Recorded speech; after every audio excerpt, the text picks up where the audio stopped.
அனைவருக்கும் வணக்கம். ரசமான தத்துவம் ராட்சச சிந்தனைகள், ரகமான கோப்பையில் சுவையான மதுவிலே ரகசிய தேவகீதம், அசலான காவியம் அழகான ஓவியம், 1000 லட்சம் அடிவான பூமியில் கடலாடுகின்ற போல் அடிபோடும் போதை உள்ளம், வசமான கோப்பையும் வளமான கிண்ணமும் வாழ்க்கையில் உள்ள மட்டும் வாராதிங்கென்னிடம் வாராது மரண பயமே அப்படின்னு நான் சொல்லி முடித்தோம். நீங்கள் எல்லோரும் ஒரு தடவை நல்லா கை தட்டிட்டு நிமிர்ந்து உட்காந்தீங்க. ரொம்ப சோர்ந்த மாதிரியே தெரியுது.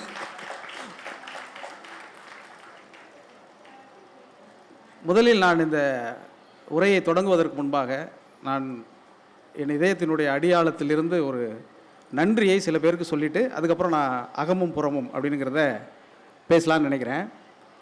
முதல்ல நான் நன்றி சொல்லணும் அப்படின்னு சொன்னாக்க, பொதுவாக கவிஞர்கள் பாட்டுக்கிட்டு எழுதிட்டு போனோம்னா யாரை கண்டு பயப்படுவாங்கன்னா நக்கீரனை பார்த்து தான் பயப்படுவாங்க. இப்போ எய்த்தாப்புலேயே அண்ணன் நக்கீரன் உட்காந்துருக்கிறதுனால நான் இப்போ தர்மிக்காத நிலையில் எனக்கு ஏதோ மண்டபத்தில் எழுதி கொடுத்த மாதிரியாக பேச வேண்டிய ஒரு சூழல் ஏற்பட்டுருச்சு. ஆனாலும் என்னுடைய முதல் நன்றி அண்ணன் கோபால் அவர்களுக்கு தான். என்னென்னா, அவர் இந்த பப்பாசியில் செய்திருக்கக்கூடிய இந்த மாற்றங்கள், இந்த எழுச்சி என்பது ஒரு முருகனை முன்வைத்து நிகழ்ந்தாலும் கூட தமிழ்நாட்டு அரசியலில் இன்றைக்கு திருப்பரங்குன்றத்து முருகன் வரைக்கும் அந்த பிரச்சனை மாறி மாறி போயிட்டுருக்கு. அதனால் இதெல்லாம் ஒரு பக்கம் இருந்தாலும் கூட அண்ணன் கவிதா பாரதி அவர்கள் சொன்னது மாதிரி இந்த ஆண்டு ரொம்ப அற்புதமாக எனக்கு மலர்ந்திருக்கிறது. விருது வாங்குகிறவனாகவும் விருது கொடுக்கிறவனாகவும் மாறி போனேன். அதற்காகவும் நான் இந்த நன்றியை சொல்கிறேன். பப்பாசி கலைஞர் பொற்களி விருது வழங்குகிற பொழுது அந்த விருதை தேர்ந்தெடுக்கக்கூடிய மூவரில் ஒருவராக நான் இருந்தேன் என்பதில் நான் என் சார்பாக பப்பாசிக்கு நன்றியை தெரிவித்துக் கொள்கிறேன். நான் நீண்ட நெடுங்காலமாக நான் யாரையெல்லாம் வாசித்து என்னை கவிஞனாக்கி உருவாக்கி கொண்டேனோ அவர்களுக்கு பரிசுக்கு பரிந்துரை செய்யக்கூடிய ஒரு நபராக என்னோடு சேர்ந்து பிரளயனும் பேராசிரியர் ரவிக்குமாரும் இருந்தார்கள். என்றாலும் கூட சுகுமாரனுக்கும் வாகீதாவுக்கும் ஆதவன் தீட்சணியாவுக்கும் ஆதவன் தீட்சணியாவுக்கும் கருணா பிரசாத்துக்கும் முருகனுக்கும் விருது கொடுக்கக்கூடிய ஒரு பரிந்துரை பட்டியலை என்னால் தயாரிக்க முடிந்தது என்பதை இந்த பப்பாசி வழங்கிய ஒரு மிகச்சிறந்த மாற்றத்தினுடைய தொடக்கமாக நான் பார்க்குறேன். தம்பி அகர முதல்வன் பேசுகிற பொழுது ரொம்ப ஆழமான ரொம்ப நுட்பமான பல விஷயங்களை பேசினாப்புல. புத்தக விழாவுக்கு வரவங்க புத்தகம் வாங்குறதுக்கு தான் வராங்களே தவிர புத்தகத்தையே பேச்சாக பேசக்கூடிய ஒன்றை கேட்க வரமாட்டாங்கல்ல அப்படின்னு நான் சொல்லி அண்ணன்ட்ட பேசி கொண்டிருந்தேன். எனவே அவனுடைய பேச்சு ரொம்பவும் நுட்பமாக இருந்தது.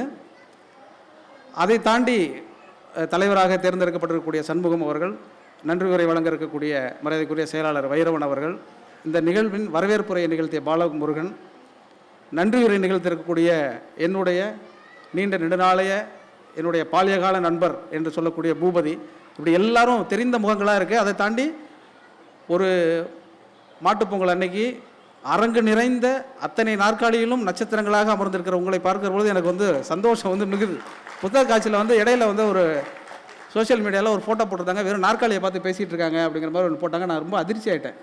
அப்படி தமிழ்நாட்டில் நடக்கக்கூடிய புத்தக கண்காட்சியில் நான் எந்த கூட்டத்துக்கு போன கூட்டத்துலேயும் வெறும் நாற்காலியை பார்த்த எந்த கூட்டமும் நான் பார்க்கல. ஆனால் அதில் அப்படி போட்டிருந்தாங்களேன்னு சொல்லிட்டு அதிர்ச்சி ஆயிடுச்சு.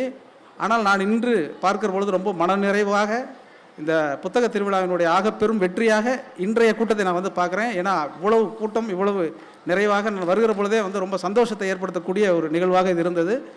இந்த ஏற்பாடுகளை எல்லாம் ஆக சிறப்பாக செய்திருக்கக்கூடிய பப்பாசிக்கு என்னுடைய நன்றியை நான் மறுபடியும் தெரிவித்துக் கொள்கிறேன்.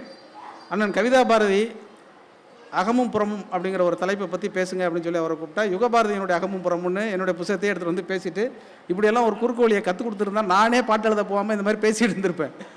அது இல்லாமல் அண்ணன் சிறப்பாக என்னை பற்றி சொன்ன எல்லா விஷயங்களையும் நான் ரசித்து கொண்டு தான் இருந்தேன்.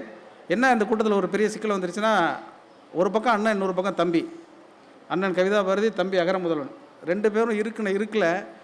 இப்போ நம்ம எதை பேசுகிறதுங்கிறது எனக்கு என்னுடைய அகமும் புறமும் மறந்து போச்சு. நம்ம என்ன பேச நினச்சிட்டு வந்தோம் அப்படிங்கிறது மறக்கடிக்கிற அளவுக்கு அவர்கள் இருவரும் தங்களுடைய கருத்துக்களை உங்களோடு பகிர்ந்திருக்கிறார்கள். அண்ணன் கவிதா பாரதி சொன்னது மாதிரி மக்களுக்கான எழுத்தை, மக்களை நோக்கிய எழுத்தை தான் நான் எப்போதும் பரிந்துரை செய்கிறவன், அதை நோக்கி நகர்ந்து கொண்டு இருக்கிறவன் என்கிற முறையில் இந்த புத்தக காட்சியில் நான் குறிப்பிட்டு சொல்ல வேண்டிய அல்லது இந்த புத்தக காட்சியில் வாங்கி நான் வாசித்து நெகிழ்ந்து போன ஒரு 3 புத்தகத்தை சொல்கிறேன். நிறைய புத்தகம் இருக்குது, ஆனால் நிறைய நேரம் பேச முடியாதுங்கிறதுனால ஒரு 3 புத்தகத்தை பற்றி நான் சொல்லுவேன். அதில் முதலாவதாக நான் சொல்ல விரும்பக்கூடிய ஒரு புத்தகம் பராசக்தி தடை என்கிற ஒரு புத்தகம்.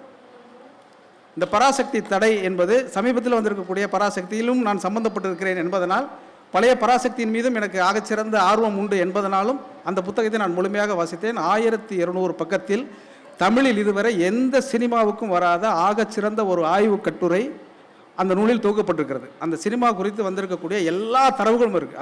அந்த படத்துக்கு பின்னால் நடந்த சென்சார் போர்டு பஞ்சாயத்திலிருந்து இன்றைக்கி உள்ள சென்சார் போர்டு பஞ்சாயத்தை இன்னொரு 10 வருஷம் கழித்து அதே நம்முடைய நண்பர் கடற்கரை அங்கவிலாசம் மொத்தம் இந்த அரங்கத்தில் அமர்ந்திருக்கிறார். பப்பாசியினுடைய அனுமதியோடு, அது மரபே இல்லை என்றாலும் கூட நான் அவரை விரும்பி இந்த அரங்கத்திற்கு அழைத்திருக்கிறேன். இந்த மேடையில் அவருக்கு நான் என்னுடைய கௌரவத்தை, அன்பை தெரிவிக்க வேண்டும் என்று விரும்புகிறேன். அதனால் கடற்கரை அவர்கள் அரங்கத்திற்கு வருமாறு அன்போடு அழைக்கிறேன். நீங்கள் அவசியம் மேடைக்கு வரணும். அண்ணன் கோபால் அவர்கள் கையால் அவர் கௌரவிக்கப்பட வேண்டும் என்பது என்னுடைய விருப்பம். அண்ணனும் இந்த மேடைக்கு வர வேண்டும். ஏன் கௌரவிச்சேங்கிறத பற்றி நான் இப்போ பேசிடுவேன். அடுத்து அந்த புத்தகத்தில் இருக்கக்கூடிய சிறப்புகளை எல்லாம் உங்களுக்கு நான் சொல்லலான்னு விரும்புகிறேன். ரொம்ப முக்கியமான ஒரு புத்தகம் இந்த அரங்கத்தில் கிடைக்குது. நீங்கள் அவசியம் எல்லோரும் வாங்கணும். 1200 பக்கம். இப்போ அந்த பராசக்தி தடையினுடைய புத்தகத்தின் சிறப்பு என்ன அப்படிங்கிறத நான் சொல்கிறேன். இந்த மேடையில் அழைத்து அவருக்கு பொன்னாடை போர்த்துவதற்கான ஒரே ஒரு காரணம் இருக்குது. இந்த சமீபத்தில் வந்திருக்கக்கூடிய பராசக்தி திரைப்படம் இருக்கு இல்லையா, இந்த திரைப்படத்தில் நான் ஒரு பாட்டு எழுதியிருக்கேன். அது என்ன பாட்டு அப்படின்னா, சேனை கூட்டம் போரை ஏற்போம், வாழ்வோ சாவோ சேர்ந்தே ஏற்போம் அப்படின்னு ஒரு பாட்டு. அந்த பாட்டு நீங்கள் போய் இன்னைக்கு காணொலியில் பார்த்துருவீங்க. அந்த பாட்டுக்கு பின்னால் இருக்கக்கூடிய வரலாறு, இந்திய எதிர்ப்பு போராட்டத்தின் ஊடாக அது எப்படி எழுச்சி பெற்றது என்பதை பற்றியெல்லாம் அந்த படம் இருக்கும். அந்த படத்துக்கான பாட்டு தான் அது. அந்த பாட்டு எழுதுவதற்கு மிக முக்கியமான காரணமாக இருந்தது பாரதிதாசனுடைய சேனை கூட்டம் தேவை என்கிற அந்த கவிதை. சேனை ஒன்று தேவை என்று அவர் எழுதியிருப்பார். அதை நான் சேனை கூட்டம்னு மாற்றினேன். இப்படி ஒரு 50 ஆண்டு கால, 100 ஆண்டு கால, 70 ஆண்டு கால தொடர்ச்சி இருக்கு இல்லையா, இது இலக்கியத்தில், சினிமாவில், அரசியலில், தத்துவத்தில் எல்லாவற்றிலும் இருக்குது. இந்த தொடர்ச்சியை எது திரும்ப திரும்ப நமக்கு கடத்தி கொண்டே இருக்குதுனாக்க இந்த புத்தகங்கள் தான் கடத்திக்கிட்டே இருக்குது. அப்போ புத்தகங்களை நாம் எவ்வளவு தூரம் அக்கறையோடு வாசிக்கிறோம் என்பதை பொறுத்து தான் இந்த செய்திகளை எல்லாம் சொல்ல முடிகிறது. திரும்ப திரும்ப நாம் இந்த மேடைகளில் பகிர்ந்து கொள்ள முடிகிறது. இந்த பராசக்தி தடை நூல் கடற்கரை எழுதியிருக்கக்கூடிய அந்த புத்தகத்தில் ஒரே ஒரு செய்தி அவர் எழுதியிருந்தார். அந்த செய்திக்காக தான் அந்த மேடையில் அவருக்கு நான் பொன்னாடை போர்த்தணும்னு. பராசக்தி என்று சொன்ன உடனே நம்ம எல்லோருக்கும் நினைவுக்கு வருவது சிவாஜி கணேசனை, நம்ம எல்லோருக்கும் நினைவுக்கு வருவது அதற்கு வசனம் எழுதிய முத்தமிழறிஞர் கலைஞரை. அதுக்கு பின்னாடி அந்த படத்தை தயாரித்தவர், அந்த படத்துக்கு நடந்த பிரச்சனைகள், அந்த படத்தை பற்றி எழுதிய கட்டுரைகள், அந்த படத்தின் மூலமாக இந்த சமூகத்தில் பரப்பப்பட்ட செய்திகள், அந்த படத்துக்கு எதிராக பரப்பப்பட்ட செய்திகள், இன்று வரைக்கும் அதை ஒட்டுக்கொள்ளாத மனநிலை, இதெல்லாம் சார்ந்திருந்தாலும் கூட அதிலே குறிப்பாக அந்த பராசக்தி படத்தில் எழுதின ஒரு பாடலாசிரியை பற்றிய ஒரு தரவை கடற்கரை தேடி அந்த புத்தகத்தில் கொடுத்துருக்கிறார். ஒரு பாடலாசிரியனாக நான் கடற்கரையை மதிப்பதற்கு மிக முக்கியமான காரணம், அந்த படத்திலே பாட்டு எழுதிய KP காமாட்சி சுந்தரத்தை பற்றி தமிழில் இதுவரைக்கும் எந்த ஆய்வு நூலிலும் அவருடைய பெயர் குறிப்பிடப்படவில்லை. அந்த பெயரை குறிப்பிட்ட ஒற்றை காரணத்திற்காகவே கடற்கரையை நான் மனதார பாராட்டுகிறேன். அவ்வளவு சிறப்பாக எழுதியிருக்கிறார். நான் நேற்றைய காற்று என்கிற தலைப்பில் ஒரு 20 பாடலாசிரியர்கள் பற்றி எழுதியிருக்கிறேன். அதில் கூட நான் KP காமாட்சி சுந்தரத்தை எழுதலை. அந்த காமாட்சி சுந்தரம் யாருன்னு உங்களுக்கு நான் இப்போ சொல்லிடுறேன். பராசக்தி அப்படின்னு படம்னு சொன்ன உடனே உங்கள் எல்லாருக்கும் ஞாபகத்துக்கு வர்றது ஒருத்தருடைய முகம் ஞாபகம் வரும். என்னது, அம்பாள் பேசுகிறாளா அப்படின்னு உடனே ஒரு குரல் வரும், டேய் பூசாரி, அம்பாள் என்றைக்கடா பேசினால் அப்படின்னு ஒன்று வரும். அந்த பூசாரியாக ஒருத்தர் நடித்தார் இல்லையா, அந்த பூசாரி தான் KP காமாட்சி சுந்தரம். அந்த திரைப்படத்தில் அந்த காமாட்சி சுந்தரம் மீசையோடு இருப்பார். அவர் நடிகரும் கூட. அந்த காமாட்சி சுந்தரம் அந்த படத்தில் ரசிக்கும் சீமானை பாட்டு நீங்கள் இன்றைக்கி கேட்குறீங்க இல்லையா, அந்த பாட்டை எழுதியவர். இந்த தகவலையே இன்றைய தலைமுறைக்கு நிறைய பேருக்கு தெரியாது. அவர் நிறைய பாடல்கள், ரொம்ப அற்புதமான பாடல்கள் எழுதியிருக்கிறாரு.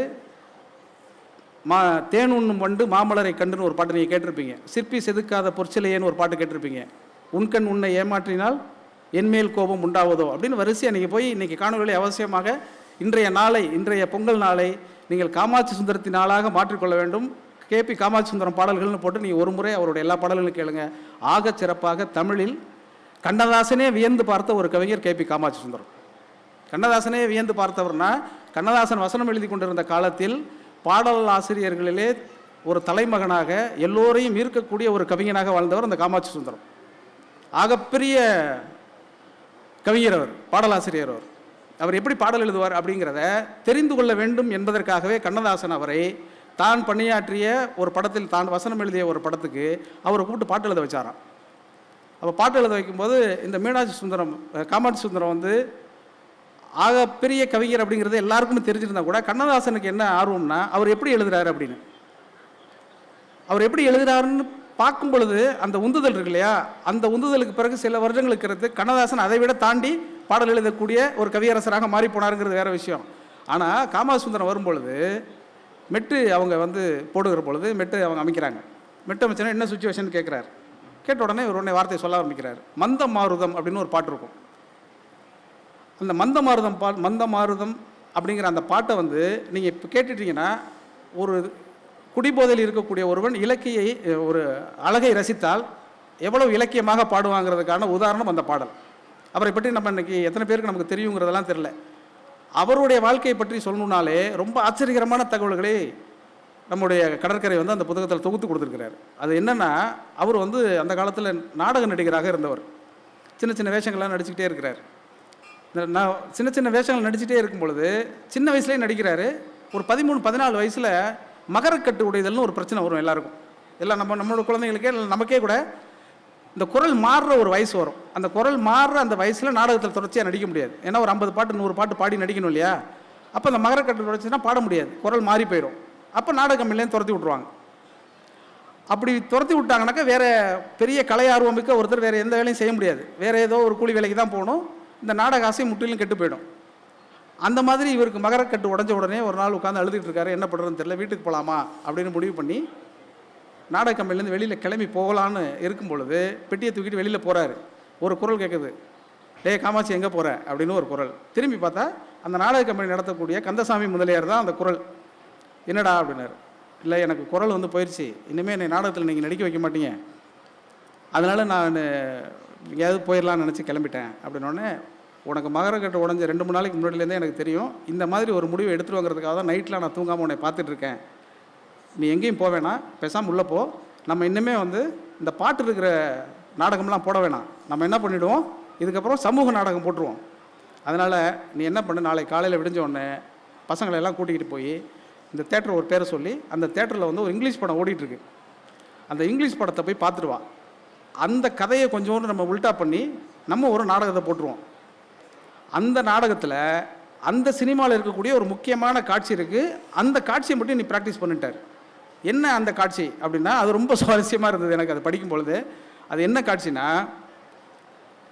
ஹீரோவும் வில்லனும் சந்தித்துக்கூடிய ஒரு இடம். வில்லன் வந்து எப்போதுமே வில்லனை தான் நம்ம ரொம்ப உயர்வாக காட்ட மாட்டோம், ஹீரோ தான் நம்ம காட்டுவோம். அந்த நாடகத்தில் எப்படின்னா, வில்லன் வந்து ஹீரோ மாதிரி ஆக்ட் பண்ணுவான். ஹீரோவுடைய முதட்டில் இருக்கக்கூடிய சிகரெட்டை வில்லன் தன்னுடைய சாட்டையால் சொல்லட்டி இழுத்துருவான். அப்படி ஒரு காட்சி. சிகரெட் ஊற்றிட்டு இருக்கும்போது இவன் சாட்டை எடுத்து சிகரெட் அப்படி விட்டுப்பான். சாட்டையால் சிகரெட்டை அடுத்தவனோட வாயிலேருந்து எடுக்கிறதுனா எவ்வளோ பெரிய தந்திரம் வேணும். இதை பார்க்குறாங்க, இந்த காட்சியை நீ செஞ்சு பார்க்கணும் அப்படின்ட்டார். இவர் போய் படம் பார்த்துட்டு வராரு. அவருக்கும் அந்த காட்சி ரொம்ப பிடிச்சி போயிடுது. இதை நாடகத்தில் செஞ்சால் எப்படி இருக்கும், சினிமாவில் எத்தனை டேக் எடுத்து எவ்வளோ டெக்னிக் பயன்படுத்தி எடுத்துருப்பாங்க நமக்கு புரியும். ஆனால் அது நாடகத்தில் பண்ணணும். எப்படி நாடகத்தில் பண்ணுறதுன்னு ஒரு வாரம் முயற்சி பண்ணி அதே மாதிரி நாடகத்தில் அந்த சிகரெட்டை சாட்டையால் எடுக்கிற மாதிரியான காட்சியில் நடிச்சிடறார். நடித்தோடனே அங்கங்கே பரபரப்பாயிடுது. சிகரெட் எடுக்கிற மாதிரி ஒரு காட்சி வந்து அந்த நாடகத்தில் இருக்குங்கன்னு சொல்லிட்டு ஊரில் இருக்கிற எல்லாரும் அந்த நாடகத்தை பார்க்க வர்றாங்க. ஒரு மிகப்பெரிய பாப்புலர் ஆயிடுறார் அவர். பாப்புலரான நாடக நடிகரான காமாட்சி சுந்தரம் தொடர்ச்சியாக அந்த கந்தசாமி முதலியார் நடத்தி அந்த நாடக கம்பெனியில் எல்லாமும் ஆயிடுறார். அவர் சொன்னால் எப்போதுமே திறமை இருக்கிறவன் ஒரு இடத்துல இருக்கிறான்னா அவன் சொல்கிறதானே எல்லாரும் பேச்சு கேட்பாங்க. அதனால் அவர் எல்லாவற்றுக்கும் முடிவெடுக்கக்கூடிய ஒரு இடத்துக்கு வந்துடுறார். அந்த நாடகத்தை பார்க்குறதுக்கு ஒருத்தர் வர்றார். ஒரு கலை, அந்த கலைக்கு பின்னால் இருக்கக்கூடிய செய்தி, அந்த கலையை வாழ்வாக கொண்டிருக்கவனுடைய வாழ்க்கை, இதெல்லாமே ஒரு சம்பவத்தில் இப்போது நான் சொல்கிறேன் உங்களுக்கு. இந்த சிகரெட் இப்படி எடுத்த உடனே இந்த செய்தி எல்லாத்துக்கும் பரவி அந்த ஊர்லேயே இருக்கக்கூடிய முக்கியமான பிரமுகர் ஒருத்தர், அவர் யாருனாக்கா இந்த ராணிமேரி கல்லூரின்னு இப்போ இருக்கு இல்லையா, இந்த ராணிமேரி கல்லூரிக்கு ஒரு 18 ஏக்கரை இனாமாக கொடுத்த ஒருத்தர் பார்க்க வர்றார். அவர் ஒரு கலா ரசிகன். அவர் அந்த கலா ரசிகன் வந்த உடனே எல்லாருக்கும் பரபரப்பாயிடுது. அவ்வளோ பெரிய செல்வந்தர், அவ்வளோ பெரிய பணக்காரர், கலாராசனை உடையவர் அந்த நாடகத்தை பார்க்க வர்றாருன்னு சொல்லிட்டு ஒரே சந்தோஷமாக எல்லோரும் பார்க்குறாங்க. அவர் நாடகத்தை பார்க்குறாரு. இந்த குறிப்பிட்ட காட்சி வரும் பொழுது பக்கத்தில் இருக்கிறவர்கிட்ட கேட்குறாரு, பையன் நம்ம பையனா அப்படின்னு கேட்குறாரு. உங்களுக்கு தெரியும், இந்த சாதிய சமூகத்தில் நம்ம பையனா என்கிற சொல்லுக்கு என்ன கேள்வினோடனே கூட இருக்கிறவர் நம்ம பையன் தான்ட்டார். கூட இருக்கிறவருக்கு எதுக்காக அவர் கேட்குறாருன்னு அவருக்கு தெரியல. நம்ம பையனா அப்படின்னா நம்ம பையன்தான் அப்படின்ட்டு இவர் என்ன புரிஞ்சுக்கிட்டாரு, நம்ம பையன்தான் அப்படின்னு சொல்லிட்டு. நாட்டில் இன்றைக்கி ரொம்ப பேர் நம்ம பையனா இல்லாதனால வெட்டி கொண்டுடுறானுங்க. அவன் நம்ம பையலான்னு சொன்ன உடனே அவருக்கு ரொம்ப உற்சாகமாகி போய் நாடகம் முடிஞ்சான கழுத்தில் இருக்க செயினெல்லாம் கழட்டி மீனாட்சி சுந்தரத்தை போட்டு ரொம்ப பிரமாதம்ப்பா, இவ்வளோ அற்புதமாக நீ நடிக்கிற, என் வீட்டுக்கு வந்து நீ ஒரு தடவை விருந்து சாப்பிட்ணும் அப்படின்னு கேட்குறாரு. அப்புறம் சொன்னார், நீனு நம்ம பையன்தான்னு சொன்னார் அப்படின்னு உடனே திருன்னு முழிக்கிறார் காமாட்சி சுந்தரம். ஐயா என்ன சொல்கிறீங்க? இல்லை நீங்களும் நம்ம பையன்தான்னு சொன்னார், நீங்கள் நம்ம வீட்டுக்கு அவசியம் வரணும்னு சொல்லிட்டாரு. இப்போ இந்த நம்ம பையனான்னு சொன்னது இவருக்கு பெரிய சிக்கலாயிடுச்சு. இவர் ஓடி போய் கந்தசாமி முதலியார்ட்ட கேட்குறாரு, என்னங்க அவர் வந்து நம்ம பையனான்னு கேட்குறாரு, நான் நம்ம பையனே கிடையாது, நான் எப்படி அவர் வீட்டுக்கு போகிறது விருந்து சாப்பிட்றதுனோடனே, ஏப்பா நீ அவர் கூப்பிட்டுட்டாரு, நீ போய் விருந்து சாப்பிட்டு நம்ம பையன் இல்லைன்னு சொல்லிட்டு வான்னு சொல்கிறார். இவருக்கு என்னென்னா கழுத்தில் செயின் வேறு போட்டிருக்கிறாரு. இப்போ செயினையும் கழட்டி கொடுக்க முடியாது, விருந்து சாப்பிட கூப்பிட்றாரு. சரி நம்ம வாழ்க்கையில் திடீர்னு இப்படி ஒரு மறுமலர்ச்சி ஏற்பட்டுருச்சு, நம்ம போவோம்னு சொல்லிட்டு இவர் நேராக போகிறார். விருந்தெல்லாம் போடுறாங்க, ரொம்ப பிரமாதமாக சாப்பாடு சாப்பிட்டு முடித்த உடனே, ஐயா நான் உங்கள்கிட்ட ஒன்று சொல்லணும்னு நினச்சேன், நீங்கள் நம்ம பையன் இல்லை பேசிக்குவோம் இருங்கன்ட்டு பரிமாறுறாங்க. இவர் அந்த நம்ம பையனுக்கு விளக்கம் கொடுக்குறதுக்கு பயங்கர தர்மசங்கடம் ஆகிடுது. பக்கத்தில் அந்த நம்ம பையனான்னு கேட்டார் இல்லையா, அவரோட தம்பி இருக்கிறார், அவர் பேச்ச ஆரம்பிக்கிறார். நாங்கள் ஒரு விஷயம் சொல்கிறதுக்காக தான் உங்களை கூப்பிட்டோம் தம்பி, அண்ணன் வந்து ரொம்ப கலை ரசனை மிக்கவர், கலாரசனை உடையவர், கலைக்காக உயிரையே கொடுப்பாரு. எப்படி கொடுப்பாருன்னா, ஷேக்ஸ்பியர் செத்து போனப்போ அவர் வந்து தேவாலயத்தில் கொண்டு போய் புதைக்கலான்னு சொன்ன உடனே, கூத்தாடிக்கு தேவாலயத்தில் வந்து புதைக்கிறதா அப்படின்னு சொல்லி ஒரு பிரச்சனை நடந்துச்சு இல்லையா, அந்த பிரச்சனையில் ஷேக்ஸ்பியர் பக்கம் தான் அண்ணன் நின்னார் அப்படின்னா பார்த்துக்கோங்க அண்ணனுடைய கலை ரசிகர்னு. இவருக்கு உடனே அதிர்ச்சி ஆகுது, ஷேக்ஸ்பியர் அளவுக்கு ஒருத்தர் ரசிக்கக்கூடிய ஒருத்தர் நம்மளை ரசித்து வீட்டுக்கு கூப்பிட்ருக்காங்க, நம்ம எதுவும் சொல்ல முடியலையேன்னு சொல்லிட்டு மெல்ல தயங்கி இல்லை நீங்கள் நம்ம பையனான்னு கேட்டீங்க, அதை சொல்லிட்டு போகலான்னு வந்தேன். இல்லைப்பா, அப்படியெல்லாம் கலை ரசனை இருக்கக்கூடிய அண்ணன், நீங்கள் நம்ம பையனா இல்லைனாலும் பரவாயில்ல, உங்களுக்கு நம்ம பொண்ணை கல்யாணம் பண்ணி கொடுத்துலான்னு முடிவு எடுத்துட்டாருண்டார். 18 ஏக்கர் நிலம் கொடுத்த ஒருத்தர் பொண்ணையே கொடுக்குறேன்னு சொல்கிறாருன்னா இவருக்கு பயங்கர கனவு, நம்ம நாடக வாழ்க்கை மொத்தமாக மாறி போய் நம்மளே கந்தசாமி முதலியார் ஆக போகிறோங்கிற ஆசையும் வந்துடும்ல ஒரு கலைஞனுக்கு. சேர்னு ஒத்துக்கிறாரு, திருமணம்லாம் நடந்துருது. நீங்கள் யோசிச்சு பார்த்துங்க, ஒரே ஒரு சின்ன காட்சியில் அவருடைய மொத்த வாழ்க்கையும் மாறிடுது. அப்புறம் திருமண வாழ்க்கை, அந்த பெண்ணை திருமணம் செய்து கொள்கிறார். இவர் கல்யாணம் பண்ண நேரமோ என்னமோ அந்த பொண்ணு கொடுத்தவர் மொத்த சொத்தையும் இழந்து, அந்த 18 ஏக்கர் கொடுத்த மாதிரியே எல்லா சொத்தும் இழந்து போய் எல்லாம் கடனாகி ஒன்றுமே இல்லாமல் போயிடுது. ஆனால் அவருடைய கலையால் அவர் மிகப்பெரிய இடத்திற்கு சென்றிருக்க வேண்டும் என்பதனால் தொடர்ச்சியாக வேறு வேறு ஆட்கள் வாய்ப்பு கொடுத்துக்கிட்டே இருக்கிறாங்க. அப்படி வாய்ப்பு கொடுத்தவர்கள் ரொம்ப முக்கியமானவர் வந்து என்எஸ் கிருஷ்ணன். என்எஸ் கிருஷ்ணனுடைய நிறைய படங்களுக்கு அவர் தான் பாட்டு எழுதியிருக்கிறார். என்எஸ் கிருஷ்ணன் சிந்திக்கக்கூடிய கற்பனை இருக்கு இல்லையா, அந்த கற்பனையை வரி வடிவமாக்கி அதற்குள்ளே ஒரு சின்ன உத்தி இருக்கும். நீங்கள் எப்பவும் போய் நீங்கள் காமாட்சி சுந்தரத்துடைய பாட்டெல்லாம் நீங்கள் கேட்டு பார்த்தீங்கன்னா தெரியும். இந்த இடத்துல நான் பார்த்தோன்னா போதை பழக்கத்துக்கு எதிரான உறுதிமொழி அப்படின்னு இருக்குது. இந்த போதை பழக்கத்துக்கு எதிரான உறுதிமொழிக்கு முன்னாடி என்எஸ் கிருஷ்ணன் ஒரு பாட்டு இருக்குது, போதைக்கு எதிர்த்து, குடிச்சு பழகணும், பாலை குடிச்சு பழகணும், இந்த பாலும் கல்லை விலக்கி விட்டு பாலை குடிச்சு பழகணும் அப்படின்னு சொல்லிட்டு குடிச்சு பழகணும்னு ஆரம்பிச்சிருப்பார். டக்குன்னு பார்த்தோன்னா ஏன்னா குடிச்சு பழகணும்னு ஒரு பாட்டா அப்படின்னு நமக்கு பதட்டம் வருதில்ல. இந்த மாதிரி உத்தி முறைகளில் நிறைய பாட்டை அவர் எழுதியிருக்கிறார். அப்படியெல்லாம் எழுதிட்டு இருக்கிற நேரத்தில் வாழ்க்கையெல்லாம் நல்லபடியாக வந்துடும் நேரத்தில் சொத்துக்கிட்டெல்லாம் போயிடுச்சு. பாட்டு கொடுத்துட்டு இருந்த என்எஸ் கிருஷ்ணன் வந்து லட்சுமிகாந்தன் கொலை வழக்கில் உள்ளே போயிடுறாரு. என்ன பண்ணுறதுனே தெரியல. கைபி காமாட்சி என்ன பண்ணுறாரு, வாழ்க்கையே வெறுத்து போய் 2ஆம் திருமணம் ஒன்று பண்ணுறாரு. அதுக்கு அந்த கதைக்குள்ளெல்லாம் போனால் ரொம்ப நேரமாயிரும், அதனால் அதை நான் சொல்லலை. போய் காவேரி பக்கத்தில் இருக்கக்கூடிய ஐயம்பேட்டைங்கிற ஒரு ஊரில், ஐயம்பேட்டை சேரிங்கிற ஒரு ஊரில் 5 வருஷம் சாமியார் ஆயிடுறார். ஒரு கவிஞன் சாமியார் ஆகி அருள் வாக்கு சொல்கிறவராயிட்டார். ஏற்கனவே வாக்கு சொல்கிறவன் தான் கவிஞன், அருள் வாக்கு சொல்கிறாரு. நான் அப்போ தான் யோசித்து பார்த்தேன், சம்பாத்தியத்துக்காக அவர் அருள் வாக்கு சொல்ல போனாரா, நம்முடைய கஷ்டம் நீங்கணுங்கிறதுக்காக சாமியார் ஆக போனாரா? அப்போ சாமியார்கள் எந்த விதத்தில் இப்போ நம்ம நாட்டில் இருக்கிறாங்கிற வரிசை எடுத்து பார்த்தீங்கன்னா அத்தனையும் காமாட்சி சுந்தரத்துக்கு பொருந்திடும். வெளியிலேருந்து என்எஸ் கிருஷ்ணன் வெளியில் வந்தோன்னா எங்கே அண்ணன் அப்படின்னு கேட்குறாரு. அண்ணன் சாமியார் ஆகிட்டார் அப்படின்னு சொல்கிறாங்க. என்னது சாமியார் ஆகிட்டாரா, என்னங்க அவ்வளோ பெரிய கவிஞன் சாமியார் ஆகிட்டாருங்கிறீங்க அப்படின்னு சொல்லிட்டு உடனே இவர் ஒரு துணிமணியெல்லாம் வாங்கிட்டு நேராக காவேரி பக்கத்துக்கு போகிறாரு. தாடி கடியெல்லாம் வச்சுக்கிட்டு, காவியெல்லாம் தெரிச்சிட்டு, ஜடாமுடியெல்லாம் வச்சுக்கிட்டு அங்கே உட்காந்துருக்கிறார். என்னென்ன ஆச்சு, என்ன இப்படி பண்ணிட்டீங்க, இப்படி பண்ணிட்டீங்கன்னு, எவ்வளோ பெரிய கவிஞர், எவ்வளோ பெரிய நடிகர், உங்கள் நடிப்பை பார்த்தா நாங்களே நடிக்க வந்தோம், நீங்கள் இப்படி பண்ணிட்டீங்களே அப்படின்னு சொன்ன உடனே வாழ்க்கை வெறுத்து போச்சு கிருஷ்ணன், நான் வந்து என்ன பண்ணுறது அப்படின்னு சொல்கிறார். இல்லை நீங்கள் இப்படியெல்லாம் இருக்கக்கூடாது அப்படின்னு சொல்லிட்டு அங்கேயே முடியெல்லாம் வெட்டி விட்டு புது ட்ரெஸ்லாம் வாங்கி கொடுத்துட்டு வந்து திருப்பி பாட்டு எழுத வைக்கிறாரு. அப்படி பாட்டு எழுத வைக்கிற பொழுது தான் ஓ ரசிக்கும் சீமானேன்னு பாட்டு எழுதினார். ரசிக்கும் சீமானேன்னு பாட்டு எழுதுறவர் முன்னாடி சாமியாராக இருந்தாருன்னா, சாமியாராக இருக்கும்பொழுது ரசிக்கும் சீமானதாக தான் இருந்துருப்பார் அவர், இல்லையா? ஏங்க சாமியார் வந்துட்டு ஒருத்தன் வந்த பிறகு இவ்வளோ தேன் ஒன்றும் மண்டு மாமலரை கண்டுன்னு ஒருத்தன் பாட்டு எழுதுறாருன்னா அவர் சாமியாராக இருந்துருப்பாரு. நாட்டில் இருக்கிற எல்லா சாமியாரும் இப்படி தான் இருக்கிறான். அதனால் அந்த பக்கம் போயிடாதீங்க. இப்போ அவர் திருப்பி இந்த மாதிரி ஆயிடுது. இந்த பக்கம் வந்த பிறகு அப்புறம் திருப்பி வாழ்க்கையினுடைய நெருக்கடிகள், அதுக்கப்புறம் திருப்பி பெரிய பெரிய மிகப்பெரிய இடத்துக்கு போகிறாரு. இப்படியாக அவர் வாழ்க்கை மாறி மாறி மாறி போயிட்டுருக்கும் பொழுது அவருக்கு ஒரு இந்த போதை பழக்கத்திற்கு உறுதிமொழி ஏற்போங்கிறது இல்லையா, இந்த பரிச்சயம் அவருக்கு இருக்குது. அவர் நம்ம கவிஞருங்கிறதுனால நம்ம அவர் கொஞ்சம் கூடுதலாக விட்டு கொடுக்க முடியாமல் இப்போ நம்ம பேச வேண்டியதாக இருக்குது. கலைஞன் அப்படி இருக்க வேண்டிய அவசியம் இருக்குது இல்லையா? அந்த மாதிரி நிறைய அந்த மாதிரி பழக்கங்கள்லாம் அவருக்கு வந்துடுது.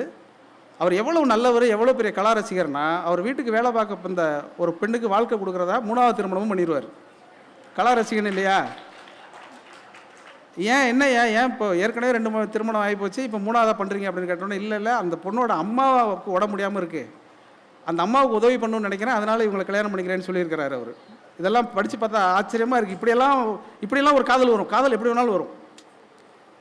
அவங்க அம்மாவுக்கு உதவி செய்கிறதுக்காக அவர் காதலிச்சாரே தவிர அவருக்கு மேலே எந்த பிரச்சனையும் இல்லை. அந்த குழந்தைக்கு,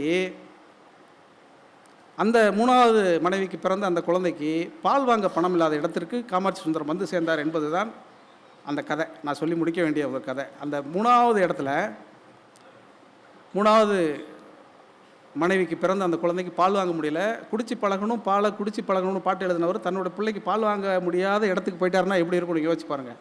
என்ன பண்ணுறதுனே தெரியல. இப்போது கதாசிரியராக இருக்கக்கூடிய கலைஞானம் ஐயா இருக்காங்க இல்லையா, அவங்க காணொலியில் கூட இதை பற்றி அவங்க சொல்லியிருக்கிறாங்க. அவருடைய ஒன்றுவிட்ட சகோதரர் தான் நம்ம கலைஞானம் ஐயா.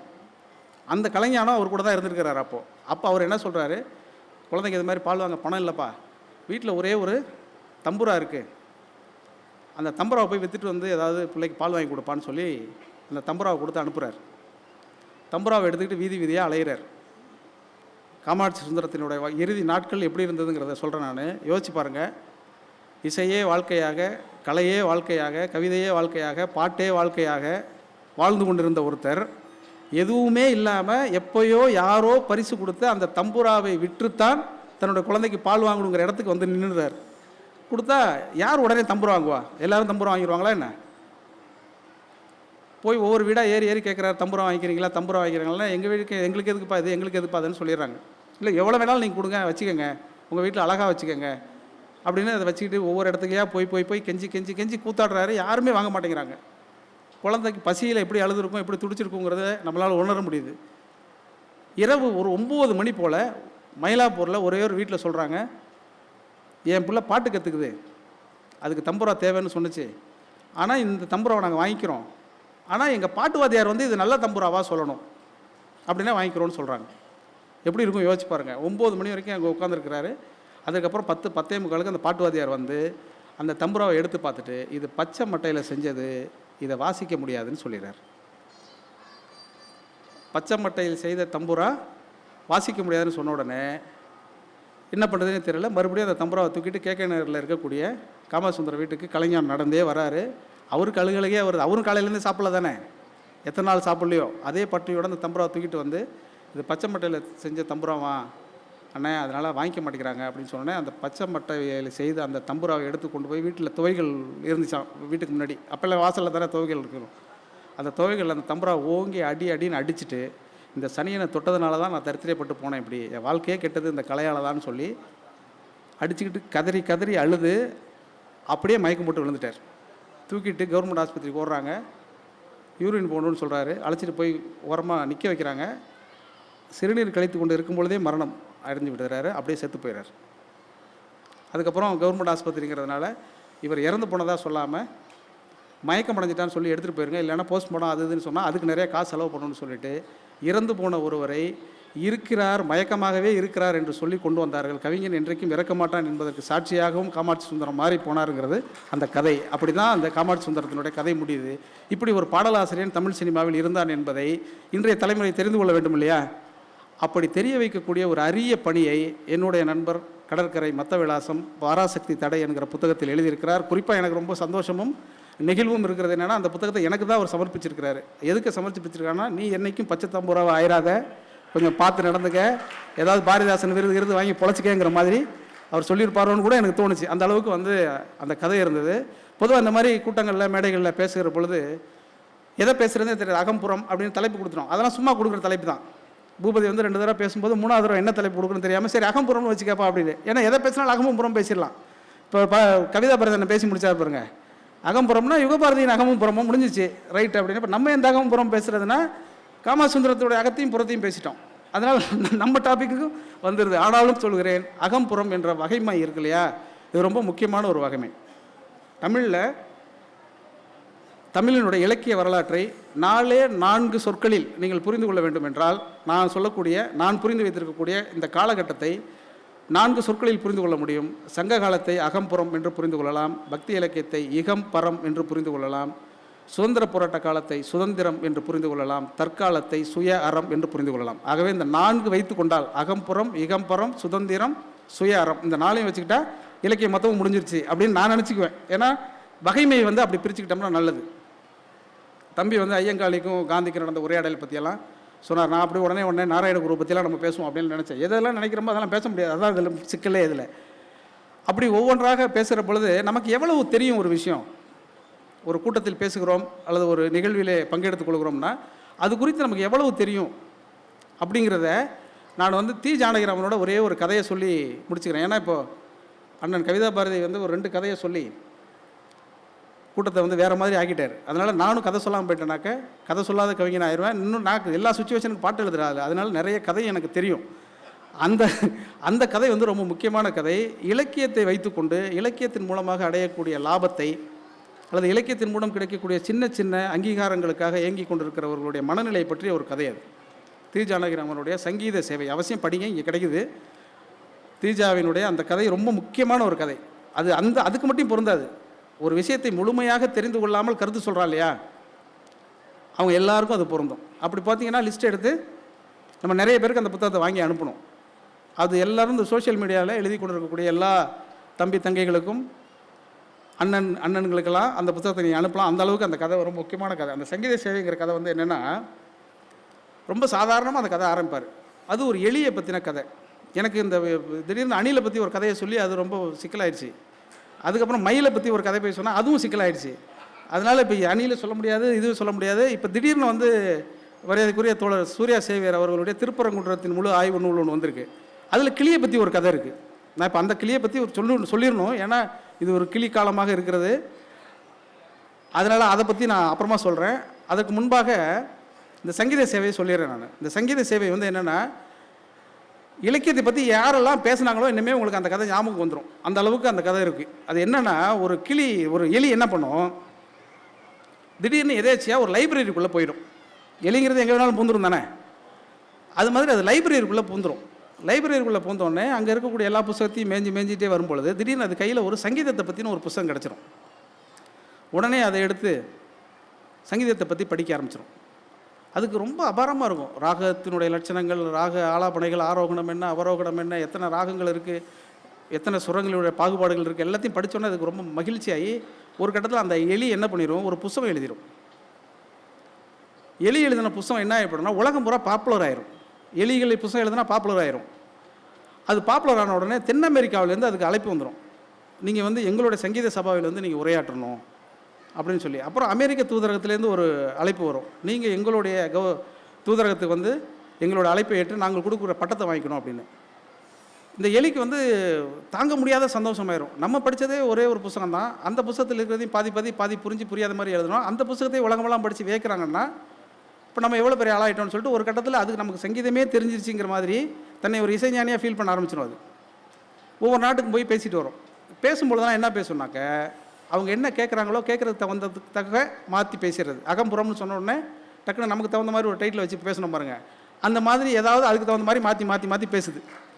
இப்படி பேசின உடனே தென் அமெரிக்காவில் என்ன பண்ணிடுவாங்க, ஐயா நீங்கள் இவ்வளோ பெரிய இசைஞானியாக இசை மேதையாக இருக்கிறீங்க, அதனால் உங்கள் முன்னாடி எங்கள் நாட்டுடைய ஒரு பாடகர் வந்து பாடணும்னு நினைக்கிறாரு அப்படின்னு சொல்லுவாங்க.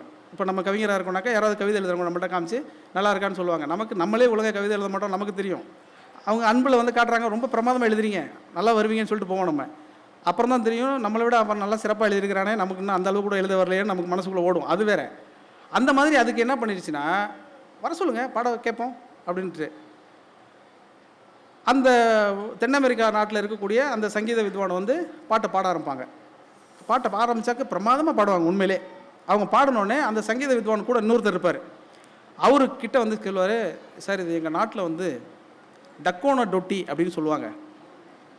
இதுக்கு பேர் வந்து டக்கோன டொட்டி.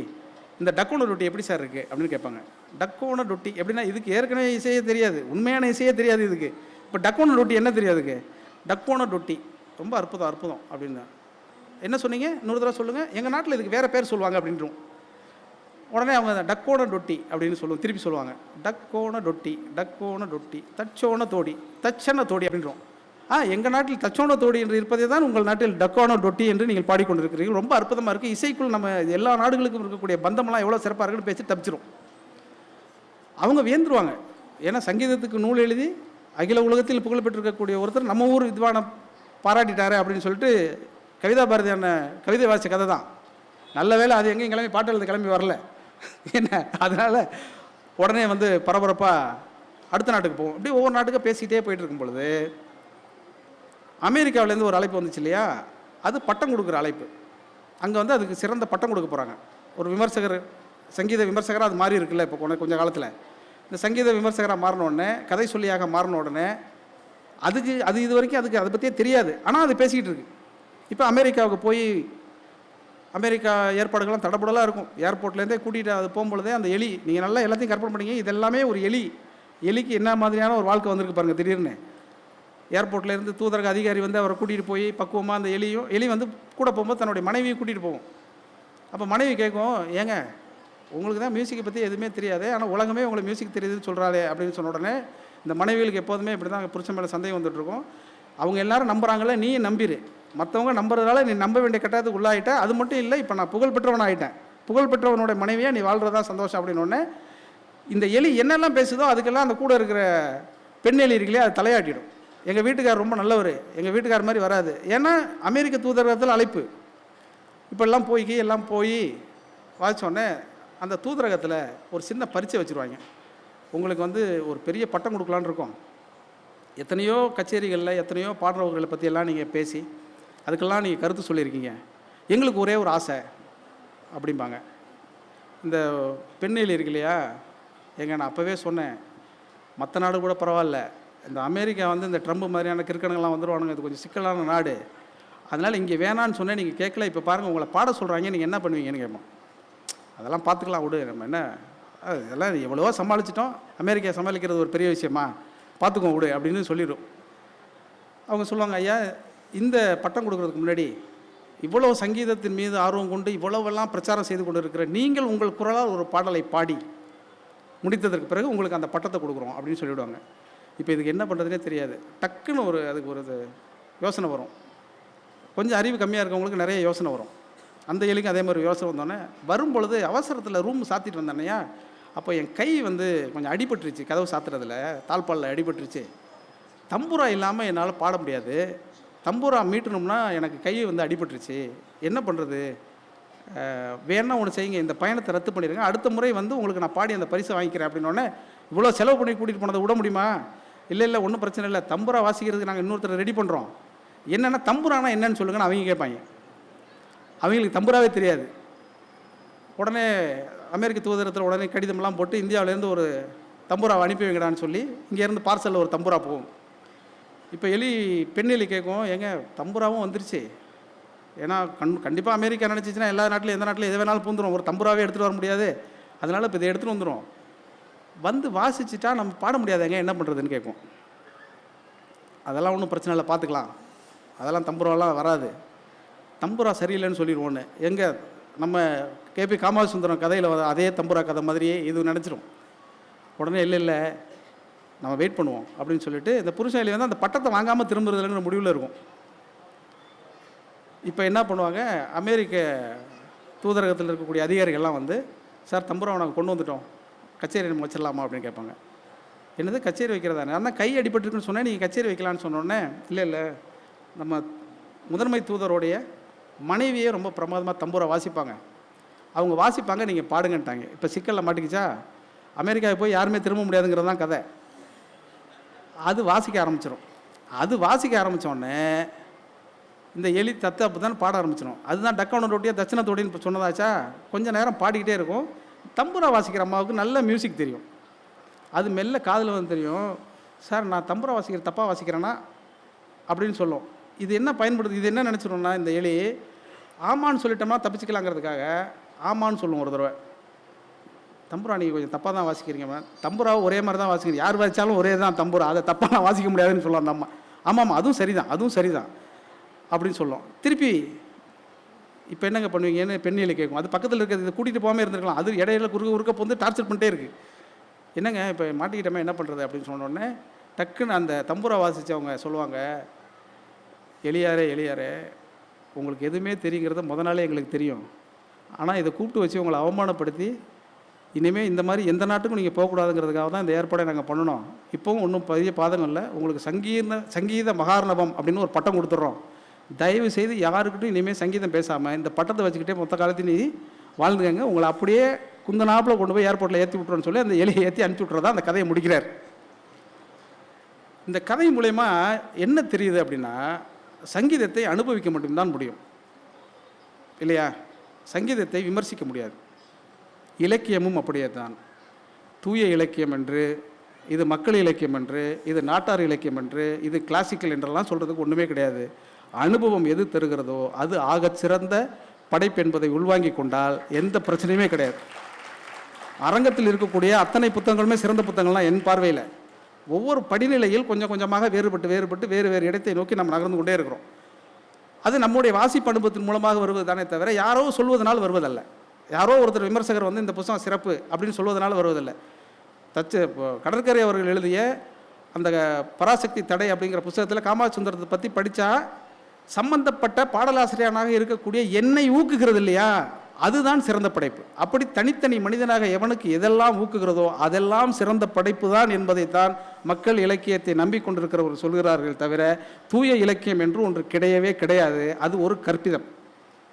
அந்த கற்பிதம் என்பது என்னென்ன, இப்போ ஒரு அரிசி கடை இருக்குது, பக்கத்தில் ஒரு அரிசி கடை தொடங்கிட்டான்னு வச்சுக்கோங்களேன், என் கடையில் நல்ல அரிசி உங்கள் கடையில் புழுங்கலாக இருக்குது அப்படின்னு சொல்கிற கதை தான் இந்த கதை. அதனால் படித்து தான் தெரிந்து கொள்ள முடியும். நல்ல இலக்கியத்தை, நல்ல சினிமாவை, நல்ல அரசியலை கூட பட்டு தான் தெரிந்து கொள்ள முடியும் இல்லையா?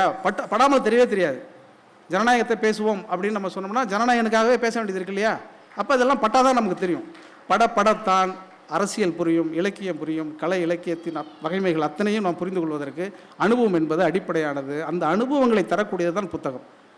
அகமும் புறமும் நம்ம யோசிச்ச உடனே யோசிச்சு பாருங்க. ஒரு புத்தகம் இருக்குனாக்க ஒரு புத்தகத்தினுடைய அபிப்பிராயம் எங்கேருந்து தொடங்குதுங்கிறது ரொம்ப முக்கியமானது. இப்போ அண்ணன் கவிதா பாரதி வந்து நாங்கள் தொடக்க காலத்தில் நான் சினிமாவுக்கெல்லாம் பாட்டு எழுத முன்னாடி டி நகரில் ஒரு மொட்டை மாடியில் ஒரு அறை வச்சுருந்தார். அண்ணன் என்னை பற்றி நிறைய பேசுனதால் அவரை பற்றி நானும் சொல்லிட்டு போயிடணும் இல்லையா? 2 பேர் பேசி வச்சுட்டு வந்தீங்கிற மாதிரியே இருந்தால் கூட பரவாயில்ல. ஆனால் இதெல்லாம் வேற எங்கேயும் நான் சொல்லிட முடியாது, அண்ணன் இருக்கிற மேடையில் தான் சொல்லணும். ஒரு நாள் திடீர்னு காலையில் அந்த மொட்டை மாடி ரொம்ப பிரமாதமாக பூக்களால் அலங்கரிக்கப்பட்டு ரொம்ப தனியாக இருக்கும். பேச்சுலர் வாழ்க்கை அவருக்கு எப்படி இருக்கும் யோசிச்சு பாருங்கள். அவர் அண்ணன் பாட்டு எழுத வந்தவர் வேறு, அதெல்லாம் எனக்கு அப்போ தெரியாது, இப்போ தான் தெரியுது. அன்றைக்கே சொல்லியிருந்தாருன்னா அன்றைக்கே தெரிச்சு ஓடி இருப்பேன் நான். ஆனால் ரொம்ப பிரமாதமாக அந்த அறையை வச்சுருப்பார். அந்த அறையில் வந்து அண்ணனோடு பழகிய அத்தனை பேருமே இன்று தமிழகத்தில் இருக்கக்கூடிய ஆகச்சிறந்த ஆளுமைகளாக மாறிப்போனார்கள்ங்கிறது தனிக்கதை. அது வேறு ஒரு டாப்பிக்கில் பேசணும். அண்ணனுக்கு விழா எடுக்கும் பொழுது அதை நம்ம பேசுவோம். தமிழில் இன்றைக்கி பத்திரிகை துறையில் இருக்கக்கூடிய முக்கியமான நபர்கள் பல பேரும் அண்ணனோடு அந்த அறையில் பழகியவர்கள், பேசியவர்கள். ஏன்னா அப்படி ஒரு இலக்கிய அரங்கமாக, இலக்கிய மேடையாக, இலக்கிய வீடாக அந்த வீடு இருக்கும். பொம்பளை திடீர்னு ஒரு நாள் காலையில் வந்தார். அப்போ வந்து நான் கணையாளி பத்திரிகையில் வேலை பார்த்துட்டு இருந்தேன். அண்ணன் வந்து தாமரையில் வேலை பார்த்துட்டு இருந்தார். தாமரை வந்து சிபிஐ நடத்தக்கூடிய இலக்கிய ஏடு. நான் வந்து கணையாளி. நானும் அண்ணனும் சேர்ந்து ஓவியர் மருது அண்ணன்ட்ட போய் அட்டைப்படம் வாங்க போவோம். நீங்கள் நினைத்து பார்த்தால் ஆச்சரியகரமாக இருக்கும். நான் போக முடியாத அன்றைக்கி அண்ணனே கணையாளிக்கான அட்டைப்படத்தை வாங்கிட்டு வருவார். அண்ணன் வர முடியாத அன்றைக்கி நானே போய் தாமரைக்கான அட்டைப்படத்தை வாங்கிட்டு வந்துருக்கேன். இதுக்கு எதுக்கு சொல்ல வரேன்னா, இலக்கியத்தில் பாகுபாடுகள் இல்லை என்பது தான். தாமரைக்கான அட்டைப்படத்தை கணையாளிகள் இருக்கிறவனும் வாங்கி கொடுக்கலாம், தாமரைக்கான அட்டைப்படத்தை கணையாளிகள் இருக்கிறவங்க வாங்கி கொடுக்குறோம்னே கணையாளிக்கான அட்டைப்படத்தை தாமரையில் இருக்கிறவங்க வாங்கி கொள்ளலாம், பகிர்ந்து கொள்ளலாங்கிறதுக்காக சொல்ல வரேன் நான். அப்படி வளர்த்தார். திடீர்னு ஒரு நாள் காலையில் வந்து, தம்பி நான் காயத்ரியை பற்றி ஒரு கவிதை எழுதியிருக்கேன்னு சொன்னார். இது ரொம்ப முக்கியமானது. இந்த ஒளிப்பதிவு செய்திருக்கக்கூடிய அத்தனை பேருக்குமான வைரல் கண்டென்ட்டாக இப்போ நான் அதை சொல்ல போகிறேன். நீங்கள் அதனால் எல்லோரும் அதை கட் பண்ணி போட போகிறீங்க. நாளையிலேருந்து கவிதா பாரதி அண்ணன் எழுதிய தீ இனிது நீர் இனிதுங்கிற கவிதை புத்தகம் பயங்கர பாப்புலராக விற்றுரும்.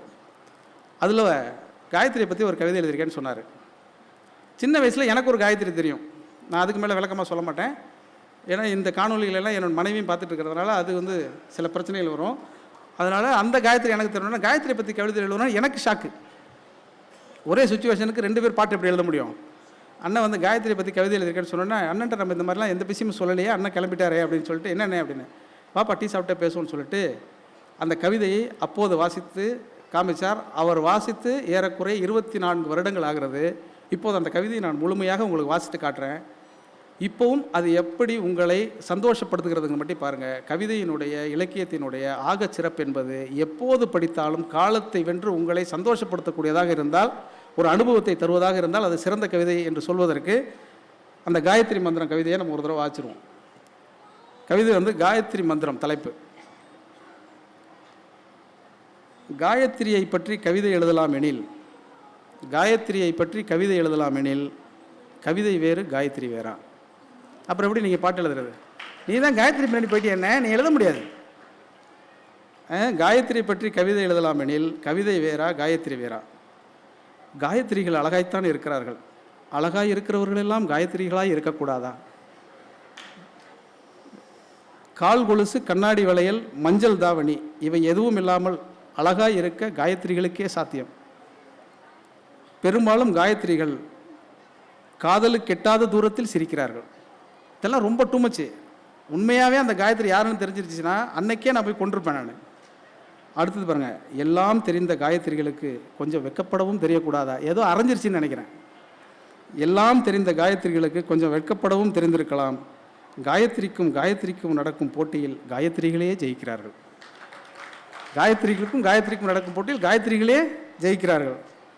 கடைசியில் பாருங்கள், காயத்ரியை பிடிக்கும் என்பதற்கு கண்ணம்மாவை பிடிக்காது என்பதல்ல பொருள். காயத்ரியை பிடிக்கும் என்பதற்கு கண்ணம்மாவை பிடிக்காது என்பதல்ல பொருள். என்னதான் வைரமுத்து உங்களை புகழ்ந்து வந்தாலும் நீங்கள் காயத்ரி பின்னாடி பக்கம் போனால் எப்படி பாட்டு எழுதுறது? இதுதான் அண்ணன் பாட்டு எழுதாமல் போனதுக்கான காரணம் இந்த காயத்ரி தான். கடைசியில் சொல்கிறாரு, காயத்ரிகள் தான். கன்க்ளூஷன், கவிதையோட கன்க்ளூஷனை தான். காயத்ரிகள் தான். கல்யாணத்துக்கு முன்னும் பின்னும் காயத்ரிக்குத்தான் தெரியும் காயத்ரியாய் இருப்பதனுடைய கஷ்டம். காயத்ரிக்குத்தான் தெரியும் காயத்ரியாய் இருப்பதனுடைய கஷ்டம். இந்த கவிதை லவ்வில் ஆரம்பித்து அகத்தில் ஆரம்பித்து புறத்தில் முடிஞ்சிருச்சு. பெண்ணை காதலிப்பதை ஆரம்பித்து அகத்தில் ஆரம்பித்தார். காயத்ரிகளுடைய கஷ்டத்தை சொல்லி பெண்ணியத்தில் முடித்ததனால் இது புறத்தில் முடிந்து விட்டது. எனவே அகமும் புறமும் என்கிற தலைப்பில் நான் பேசுவதற்கு உரிய கவிதையாக இது மாறியது என்று செய்து கொண்டு, என் குலம் என்றுனை தன்னிடம் ஒட்டிய மக்கள் பெருங்கடல் பார்த்து மகிழ்ச்சி கொள், அறிவை விரிவு செய், அகண்டமாக்கு விசால பார்வையால் விழுங்கு மக்களை மானிட சமுத்திரம் நான் என்று கூவு. நன்றி, வணக்கம்.